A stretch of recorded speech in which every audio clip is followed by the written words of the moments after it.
Hello sir. Sir இந்தா வந்துட்டுருக்கேன் sir. இந்த ஒரு 10 மினிட்ஸில் வந்துடுவேன் சார். ஐயோ சார், இல்லை சார், வந்துட்டு தான் சார் இருக்கேன். இல்லை வந்துட்டுருக்கேன். ஓத்தா பேசாட்டு கம்பெனி விட்டு நின்றுலாம்னு தோணுது. ஓ, வீட்டை நான் தான் பார்த்துக்கணும்ல, போய் தான் ஆகணும். ஹலோ செல்லக்குட்டி, சாப்பிட்டியா?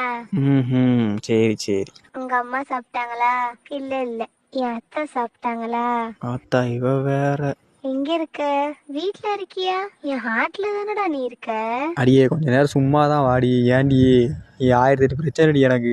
அங்கே மேனேஜர் தொலை தாங்க முடியல. வீட்டுக்கு போனால் இங்கே ஒரு பிரச்சனை, இஎம்ஐ கட்டணும், அது இதுன்னு. நீ வேற ஏன்டி உயிரை போட்டு வாங்கிட்டு இருக்க? எப்படியும் அவனை 2 வாரத்தை கழட்டி தானே விட போற. அப்புறம் என்ன, இப்பயே கழட்டி விட்டுரு. பாவம் ஏமாந்துட்டு இருக்க போறான். இப்படியும் சொல்லணும்னு ஆசையாக தான் இருக்குது. ஆனால் எதுக்கு, வேணாம், நம்ம அமைதியாகவே போயிடுவோம். ப்ரோ, ஏர்பட்ஸ் இருக்கா?